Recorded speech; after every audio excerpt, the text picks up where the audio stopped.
So you have split ends and you're looking for a way to treat your split ends. This is the video that you need to watch.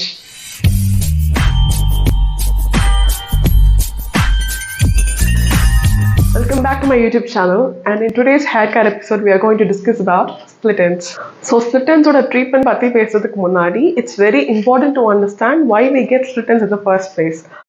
So split ends na என்னன்னா உங்க hair shaft oda endsல ரெண்டு மூணு branches உங்க முடி வந்து பிரியும். அதை வந்து we call it as split ends. அந்த hair shaft நீங்க அப்படியே எடுத்தீங்கன்னா போக போக போக உங்க hair ரொம்ப thin ஆகும். That's called split ends. So split ends வந்து வரதுக்கு வந்து நிறைய reasons இருக்கு. And one primary reason is heat exposure and exposing your hair to extreme weather conditions. So நீங்க தலை குளிச்சுட்டு நீங்க ஒரு blow dryer இல்ல curling iron உங்க ஹேருக்கு வந்து போடுறீங்க அப்படின்னா அதோட ஹீட் எக்ஸ்போஷர்லேயே முடி ரொம்ப ரஃப் அண்ட் ட்ரை ஆகிடும். அண்ட் நீங்கள் அதை ஒரு லாங் டியூரேஷனுக்கு நீங்கள் ஒரு லாங்கர் டைம் பீரியடுக்கு வந்து செஞ்சுட்டே இருக்கீங்கன்னா கண்டிப்பாக உங்கள் முடிக்கு வந்து ஸ்ப்ளிட் எண்ட்ஸ் ஆகும். So it's very important to use a heat protectant or உங்கள்கிட்ட ஹீட் ப்ரொடெக்டன்ட் இல்லைன்னா ஒரு ரோஸ் வாட்டர் ஸ்ப்ரே கூட நீங்கள் யூஸ் பண்ணிக்கலாம். And it is very advisable to limit your hair exposure to heat tools, blow dryers or curling irons அந்த மாதிரி. So அது அடிக்கடி யூஸ் பண்ணாமல் மந்த்லி ஒன்ஸில் நீங்கள் எதனா ஒரு ஒகேஷனுக்கு போகிறீங்கன்னா அந்த மாதிரி டைமில் வந்து உங்கள் ஹீட் டூல்ஸ் யூஸ் பண்ணிக்கிறது it's advisable. So number one reason is using heat tools. And number two is exposing your hair to harsh weather conditions. நீங்கள் பைக்கில் ட்ராவல் பண்ணுறீங்க இல்லை வந்து ஆட்டோவில் போகிறீங்க அண்ட் வந்து நீங்கள் வந்து கம்ப்ளீட்டாக உங்கள் ஹேரை ஃப்ரீயாக விடுறீங்க அப்படின்னா ஒன்று உங்கள் ஹேர் வந்து ரொம்ப ஸ்டிக் ஆகும். ரெண்டாவது வெதர் கண்டிஷன்ஸ், நம்ம சென்னையோட வெதர் கண்டிஷன் உங்கள் எல்லாருக்குமே தெரியும், right? It sucks your life, it sucks the life out of your hair. So நீங்கள் அந்த மாதிரி ஃப்ரீயாக ஹேர் விட்டுட்டு போகும்போது கண்டிப்பாக ஹேர் வந்து பிரிட்டில் ஆகும், ரஃப் ஆகும் and it looks very lifeless. So do not do that. நீங்கள் வந்து பைக்கில் ட்ராவல் பண்ணி போகிறீங்க அப்படின்னா make sure that you wear a protective hair style. ஒரு ஸ்கார்ஃபோ இல்லை துப்பட்டாலையோ உங்கள் முடியை மூடிக்கலாம். இல்லை அப்படின்னா ஒரு ப்ரொடக்டிவ் ஹேர் ஸ்டைல் ஒரு பின்னில் இல்லை பிரைட் மாதிரி பண்ணிவிட்டு நீங்கள் வந்து you can go along with the rest of the day. So you can do that to protect your hair. And the third reason is using hot water or chemically treated chlorine or salty water to wash your hair. So உங்கள் வீட்டு பாத்ரூமில் வர தண்ணி வந்து ஒரு salt வாட்டராக இருக்குது இல்லை ரொம்ப ஹார்டாக இருக்குது அப்படின்னா it is not advisable to use that water to wash your hair. இல்லைனா உங்கள் லாஸ்ட் ரின்ஸை வந்து ஒரு நல்ல தண்ணியில் வந்து ஒரு மக்கில் ஒரு 2-3 மக் வச்சு ஒரு நல்ல தண்ணியில் வாஷ் பண்ணுறது வந்து இட்ஸ் அட்வைசபிள். ஏன்னா ஹாட் வாட்டரில் வந்து நிறைய கெமிக்கல் எலிமெண்ட்ஸ் இருக்கும், நிறைய வந்து சால்ட் எலிமெண்ட்ஸ் இருக்கும். அது வந்து it directly reacts with your hair keratin. So your hair is made up of a protein called keratin and your hair consists of 3 layers. ஒரு center part layer வந்து cortex and middle part layer வந்து medulla and the last part the protective layer, வெளியே இருக்கிற protective layer தான் வந்து we call it as cuticle. So when your hair reacts with the cuticle, it breaks the cuticle. It destroys and disturbs the protein structure of the hair and நம்ம ஹேரோட pH பேலன்ஸில் இருக்க pH வந்து imbalance பண்ணி விட்டுரும். So அதனால தான் it is necessary and advisable to install a good water filter system in your bathroom to wash your hair. And the next cause is losing on your trace minerals. So trace minerals வந்து நம்ம macro and micronutrients சொல்லலாம். Zinc, sulfur, copper, magnesium and iron இது எல்லாமே வந்து micronutrients. So நம்ம சாப்பிட்ற சாப்பாடுலாம் இப்போ இந்த மைக்ரோநியூட்ரியன்ஸ் அண்ட் மைக்ரோநியூட்ரியன்ஸ் இருக்கான்னு பார்த்தா கண்டிப்பாக நம்ம யோசிக்கணும். நம்ம நிறைய பெஸ்டிசைட்ஸ் அண்ட் இந்த டாக்ஸிக் உரம்லாம் போட்டு நம்ம சாப்பாடோட அது ஆரோக்கியத்தை நம்ம அழிச்சிட்டோம். ஸோ சாப்பாடு இல்லாமல் வேறு எந்த சோர்சஸ் ஆஃப் ஃபுட்டில் வந்து நம்ம இதை எடுத்துக்கலாம் அப்படின்னா ஆர்கன் மீட்ஸ், இந்த கோட் ஸ்ப்ளீன் அதாவது சுவரொட்டி and chicken liver, red meats, oysters, prawn and red meat இதெல்லாம் வந்து மைக்ரோநியூட்ரியன்ஸோட லெவல்ஸ் வந்து ரொம்ப ஜாஸ்தியாக இருக்குது. And for vegetarians leafy greens and protein sources like chana, chickpeas and இந்த கருப்பு சுண்டல் அதிலலாம் வந்து இந்த மைக்ரோநியூட்ரியன்ஸோட லெவல்ஸ் வந்து கொஞ்சம் ஜாஸ்தியாக இருக்கும். ஸோ எந்த ஃபுட்ஸ்லாம் இதெல்லாம் கரெக்டாக இருக்கும் அப்படிங்கிற மாதிரி நம்ம வந்து ஒரு ரிசர்ச் பண்ணி அதை பேஸ் பண்ணி நம்ம சாப்பிட்டா it will be very healthy. So that's one thing.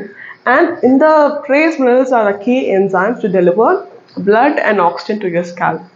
So பிளட்டில் இருக்க நியூட்ரியன்ஸை வந்து நம்ம ஸ்கேல்ப்புக்கு கொண்டு போய் சேர்த்தா தான் நம்ம முடி வந்து இட் த்ரைவ்ஸ், நல்லா வளரும் அண்ட் ஹெல்த்தியாக இருக்கும்.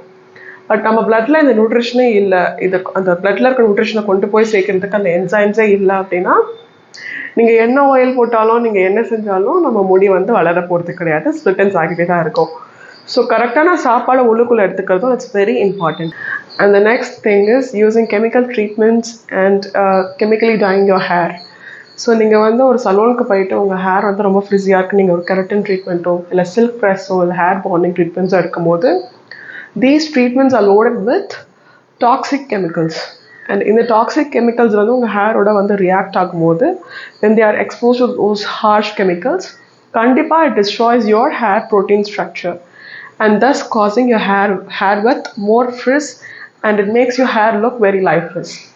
ஸோ இந்த மாதிரி கெமிக்கல் ட்ரீட்மெண்ட்ஸ் எடுக்கிறதுக்கு பதிலாக ஒரு 6 monthsக்கு உட்காந்து உங்கள் ஹேர் கேருக்கு ஒரு ரொட்டீன் போட்டு நீங்கள் அதுக்கு கொஞ்சம் எக்ஸ்ட்ரா எஃபர்ட்ஸ் போட்டிங்கனாலே உங்கள் ஹேர் வந்து it changes for good.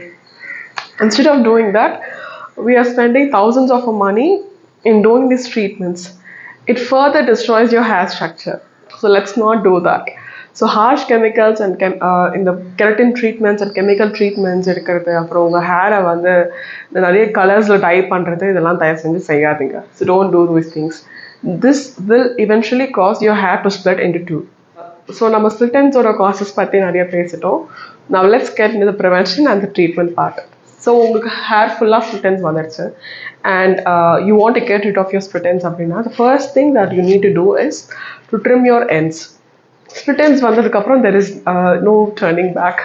So you have to take that hard choice and trim your ends off. So that's the first thing that you need to do. The second thing is getting the necessary hair accessories. So வந்து நெருக்கமான பல்லர்க்க சீப்பை வந்து கீழே போட்டுட்டு white tooth Gomez, உங்கள் hair வந்து சிக்கான அதை detangle பண்ணுறதுக்கு ஒயிட் டூத் கோம்ஸ் வந்து நிறைய மார்க்கெட்டில் இருக்குது. அதில் பெஸ்ட்டான கோம்ஸை வந்து நீங்கள் வந்து பர்ச்சேஸ் பண்ணி உங்கள் ஹேர் சிக்க எடுக்கிறதுக்கும் அண்ட் அந்த டீடாங்கிள் பண்ணுறதுக்கும் நீங்கள் அந்த கோம்ஸ் யூஸ் பண்ணிக்கலாம். So that's the second thing. And the third thing is hydrating your hair. தினமும் வந்து நீங்கள் நைட் தூங்கிறதுக்கு முன்னாடி உங்கள் ஹேர் எண்ட்ஸில் வந்து நல்லா ஒரு ஹைட்ரேட்டிங்கான ஒரு ஆயிலை வந்து நீங்கள் யூஸ் பண்ணணும். It could be coconut oil or olive oil or jojoba oil or anything. ஒரு நல்ல ஆயிலை வந்து உங்கள் ஹேரோட எண்ட்ஸில் வந்து நீங்கள் தடவிட்டு நைட் தூங்குறதுக்கு முன்னாடி ஒரு ப்ரொடக்டிவான ஒரு ஹேர் ஸ்டைல், ஒரு பின்னலோ இல்லை ஒரு ஜடையோ நீங்கள் எது ப்ரொடக்டிவாக இருக்கும் அப்படின்னு நீங்கள் நினைக்கிறீங்களோ அதை போட்டுட்டு தூங்கணும். தயவு செஞ்சு நைட் தூங்கும் போது ஃப்ரீ ஹேர்லையோ இல்லை வெட் ஹேர்லையோ தூங்கிடாதீங்க. கண்டிப்பாக அது வந்து உங்கள் ஹேர் கொஞ்சம் ரஃபாகவும் ஸ்டிஃபாகவும் ஆக்கிரும். ஸோ அந்த மிஸ்டேக்கை பண்ணாதீங்க. எப்போவுமே தூங்கும் போது நைட் ஒரு ப்ரொடக்டிவான ஒரு ஹேர் ஸ்டைலை வச்சு தூங்குங்க. அண்ட் உங்கள் ஹேரோட எண்ட்ஸில் வந்து நல்ல ஒரு மாய்ஸ்சரைசிங்கான ஒரு ஆயிலை வந்து யூஸ் பண்ணுங்கள். அதை வந்து நீங்கள் தினமும் நைட் தூங்குறதுக்கு முன்னாடி செய்யணும். Do that thing. And the next thing is applying hair oil mask. தலை குளிக்கிறதுக்கு முன்னாடி எப்போவுமே நீங்கள் ஹேர் ஆயில் அப்ளை பண்ணிட்டு தான் குளிக்கணும். உங்கள் ஹேரை ட்ரையாக விட்டுட்டு அப்படியே குளிக்கக்கூடாது. It's a complete no-no. Never do that. So எனக்கு வந்து olive oil and rosemary oil works the best. So coconut oil and mix of coconut oil, castor oil and olive oil works the best for me. So உங்கள் hair டைப்பை பொறுத்து உங்களுக்கு எந்த oils கரெக்டாக இருக்குமோ அதை வந்து லைட்டாக ஹீட் பண்ணி உங்கள் ஹேருக்கு நல்லா மசாஜ் பண்ணிவிட்டு அண்ட் ஸ்கேல்பில் கம்ப்ளீட்டாக நல்லா மசாஜ் பண்ணி ஹேர் வாஷ் பண்ணுங்கள். And the next thing is using vitamin E. So உங்கள் ஹேர் அண்ட் ஸ்கேல்பில் இருக்க சீபம் வந்து we call it as a fatty protein. This fatty protein is nothing but vitamin E. இந்த vitamin E தான் உங்கள் ஹேரை வந்து ஸ்ட்ராங்காகவும் ஷைனியாகவும் காமிக்கிற ஒரு விட்டமின். அந்த விட்டமின் இ இல்லை அப்படின்னா உங்கள் ஹேர் வந்து ரொம்ப லைஃப்லெஸ்ஸாக ரஃப்பாக பிரிட்டலாக இருக்கும். So it's very important to enrich your food and your food plate with vitamin E foods. So vitamin E is very important. And நீங்கள் ஹேர் ஆயில் பண்ணுறீங்க அப்படின்னா பக்கத்தில் இருக்க ட்ரக் ஸ்டோருக்கு போய்ட்டு விட்டமின் இ கேப்சூல்ஸ் வாங்கிட்டு உங்கள் ஹேர் ஆயிலில் நீங்கள் ஒரு 1 or 2 கேப்சூல்ஸ் போய்ட்டு நீங்கள் வந்து ஹேருக்கு அப்ளை பண்ணலாம். ஹேருக்கு ஒரு நல்ல ஷைனியும் ஒரு நல்ல ஒரு பூஸ்டியும் வந்து இந்த விட்டமின் இ கொடுக்கும். விட்டமின் இ ரிச் ஃபுட்ஸ்ன்னு பார்த்தீங்கன்னா ஸ்வீட் பொட்டேட்டோ, அப்புறம் வந்து organ meats, again oysters and prawns, இதெல்லாம் வந்து நிறைய விட்டமின் இ இருக்க ரிச் ஃபுட்ஸ். ஸோ இதெல்லாம் நீங்கள் நிறையவே சாப்பிட்லாம்.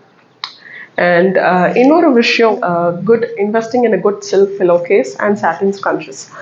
ரெகுலர் டைஸ், இந்த ஸ்ட்ரெச்சபிள் டைஸில் வந்து நீங்கள் ஹேருக்கு போட்டிங்க அப்படின்னா it pulls out your hair. So satin scrunchies and satin pillow cases வந்து அவ்வளோ டேமேஜ் வந்து உங்கள் ஹேருக்கு செய்யாது. ஸோ அதில் வந்து நீங்கள் வந்து இன்வெஸ்ட் பண்ணலாம். அண்ட் இன்னொரு விஷயம் வந்து ஹேவிங் அ குட் ஸ்லீப். நீங்கள் நல்லா தூங்க தான் உங்கள் ஹேரில் நீங்கள் என்ன டேமேஜ் செஞ்சாலும் அது ரெக்கவர் ஆகும். ஸோ நீங்கள் நைட் வந்து நீங்கள் படம் பார்த்துட்டு இல்லை அப்படியே ஃபோன்ஸ் ஃபோல்ட் பண்ணிவிட்டு நீங்கள் வந்து அந்த மாதிரி டைம் ஸ்பெண்ட் பண்ணீங்க அப்படின்னா it directly shows on your hair. So do not do that, get a good night sleep. ஒரு 7 to 8 hours ஒரு நல்ல ஸ்லீப் வந்து கண்டிப்பாக இருக்கணும். And keep yourself hydrated. Pepsi, Coke அந்த மாதிரி குடிக்காமல் ஃப்ரெஷ் ஜூஸஸ், தண்ணி குடித்தாலே போதுமானது. அண்ட் ஃப்ரூட்ஸை பொறுத்த மட்டும் ஃப்ரூட்ஸை வந்து டைரெக்டாக அப்படியே சாப்பிடுங்க. அந்த ஃபைபர் இன்டேக் கூட அப்படியே சாப்பிட்றது தான் நல்லது. இல்லை உங்களுக்கு ஃப்ரூட்ஸ் சாப்பிட பிடிக்காது அப்படின்னா நீங்கள் வந்து ஃப்ரூட் ஜூஸஸ் மாதிரி அடித்து குடிச்சிக்கலாம். அதில் வந்து தயவு செஞ்சு வந்து ஒயிட் சுகரை போட்டு குடிக்காதீங்க. ஜஸ்ட் ஜூஸை மட்டும் அப்படியே வந்து வாட்டர் ஊற்றி நீங்கள் அடித்து சாப்பிடலாம். So you can do that thing. And உங்கள் ஃபுட் பிளாட்டர் வந்து ஒரு பேலன்ஸ்டான ஒரு ஃபுட் பிளாட்டராக இருக்கணும். Protein and fibre, macro nutrients நிறையா இருக்க மாதிரியும், சாதம் கொஞ்சமாகவும், அண்ட் நீங்கள் சாப்பிட்ற குழம்புல வந்து இந்த சன்னா, அப்புறம் இந்த காய்கறிகள், தண்ணீர் காய்கறிகள், அதெல்லாம் வந்து நிறைய இருக்கிற மாதிரி நீங்கள் சாப்பாடு தட்ஸ் வெரி இம்பார்ட்டண்ட். சாப்பாடு குழம்புன்னு சாப்பிடாம ஒரு வேளை சாப்பாடில் வந்து இந்த எல்லா ஐட்டம்ஸும் வந்து பேலன்ஸ்டாக இருக்க மாதிரி ஒரு பிளாட்டர் வந்து நீங்கள் சாப்பிடணும். So make sure that you consume lot of protein. தினமும் வந்து நீங்கள் நான் வெஜிடேரியன் அப்படின்னா consume lot of eggs and sea foods in your diet. So that's another thing that you need to do in order to get your hair in track. So உங்களுக்கு இந்த video ரொம்ப ஹெல்ப்ஃபுல்லாகவும் யூஸ்ஃபுல்லாகவும் இருந்தது அப்படின்னா please you subscribe to my channel. And உங்களோட comments and ரிவ்யூஸை வந்து comment செக்ஷனில் போடுங்க. I'll make sure I reply to all those comments. And thanks for watching this video. Goodbye.